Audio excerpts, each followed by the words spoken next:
Hey there!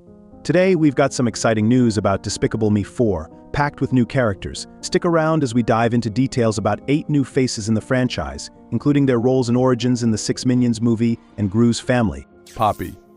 Let's talk about the biggest surprise in the upcoming Despicable Me movie. Poppy, the red-haired teenage girl with dreams of becoming a supervillain. What we know so far about Poppy is pretty intriguing. It's likely that she resides in the city of Mayflower and is a huge fan of Gru, possibly even living in the same building as him. You can tell she lives in an apartment from the way she dances, with her kitchen visible in the background, a common sight in smaller spaces. Poppy's villainous style of dressing is quite notable, with the letter P prominently featured on her chest and belt. There's speculation that she might be a student at the Academy for Aspiring Supervillains, especially since she helps Gru and the Minions gain entry. But here's where things get really interesting. There's a striking physical resemblance between Poppy and Gru, particularly in their noses. Could there be a familial connection between them? Some speculate she might be Gru's niece or even his daughter, unbeknownst to him. If that's the case, it seems Gru's romantic history is more complex than we thought. Maxime Le Mal. Let's delve into the main antagonist of Gru's 4th movie, Maxime Le Mal.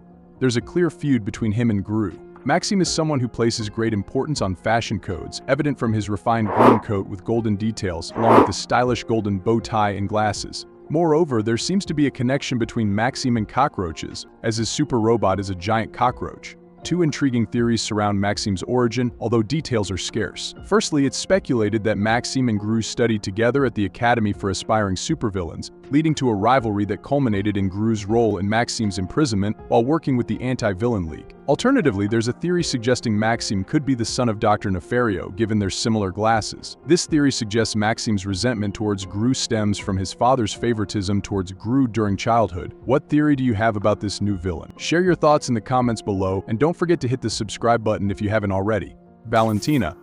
Let's talk about Maxime's partner Valentina. She's not just any sidekick, she's strongly linked to fashion. Our hunch is she might be French. You can spot her in pink outfits, sporting oversized glasses with a bold white frame. She pays great attention to details seen in her refined white gloves, slender chin, and bright red lipstick. It's clear she takes her appearance seriously. We bet her gadgets are all about style, like a laser lipstick or a mini explosive mirror for makeup touch-ups. It's likely she aided Maxime's prison escape using the giant mechanical cockroach. Our guess is they've been dating since their days at the Supervillain Academy, indicating a long-standing bond. Valentina is set to be Lucy's main rival in the movie, and we're eagerly anticipating their showdown towards the end. It's bound to be epic. Gru Jr.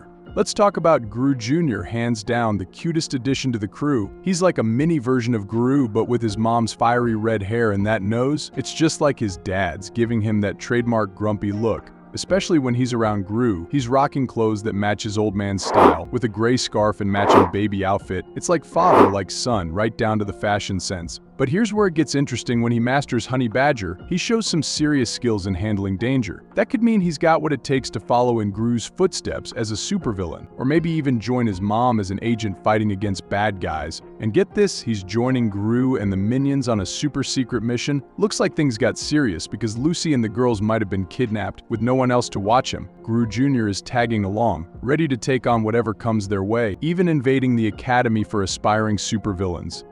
Let's talk about that lady who zooms around in a super fast wheelchair, remember her? Yeah, her name's Principal Ubelschlecht. Sounds pretty European, right? So, she's basically the big cheese at the Supervillain Academy. You can tell she's a bit full of herself because she's got this tiny statue of her own head on her desk. Like she's some kind of dictator or something, but here's where it gets interesting. She's totally into Dracula, like big time, and get this, she sleeps in a coffin, just like a vampire. Creepy, right? Oh, and she's got a thing for honey badgers too. There's this huge painting of one above her coffin bed. And don't even get me started on her love for pink. Everything in her room screams pink, from her bedspread to the armchair in the corner. Even the chandelier near her window has pink details. Poppy's cat. Let's talk about the adorable pet characters in the movie. Who doesn't love pets, right? In the previous films, we've seen Kyle, Gru's loyal piranha dog, and Agnes, unicorn goat stealing hearts. But in Despicable Me 4, we're introduced to Poppy's kitten. We don't know its name yet, but one thing's for sure, it's incredibly friendly and likely a great dancer, like any typical cat. This little furball isn't too fond of adventures and probably prefers the comfort of home. That's why we don't see it tagging along with Poppy and Gru on their villainous escapades. Despite not being real, it's irresistibly cute, and I bet many of us wish we could give it a pet. Now, about its name, since it's seen wearing clothes with a P matching Poppy's name. How about calling it Pixel? It just seems fitting. But hey, if you've got another name in mind, feel free to share it in comments. Honey Badger. In addition to Poppy's cat, there's another interesting pet in the mix, the fearsome honey badger, the mascot of the Supervillains Academy. This creature is depicted as incredibly strong and ruthless, especially when dealing with unwanted visitors. Interestingly, honey badgers are known to be aggressive animals in real life, but it seems their true love lies in honey. Gru Jr., even as a baby, manages to tame this beast and turn it into a docile companion by feeding it honey. I couldn't help but wonder, would it get along with Kyle Gru's piranha dog? It'd be quite intriguing to see these two unique pets interact. Gru's rival. Let's dive into the mystery of Gru's new rival. So Gru and his family moved to Mayflower, a town that seems to be a hideout spot for villains who need to lay low, thanks to the Anti-Villain League. This is where things get interesting. In every Despicable Me movie, there are always cool new characters, right? Well, in Mayflower, Gru's gonna have a neighbor who's probably gonna be his rival. You know how rivals are always competing, maybe even playing tennis together? That's why Gru's been spotted in tennis outfit and minions seen to be blowing whistle for tennis as a referee. This neighbor might just be an agent from the anti-villain agency, maybe even trying to win Lucy's heart. Yeah, it's just a theory, but I've got a good feeling about it. So, get ready for some epic showdowns and twists in the new movie.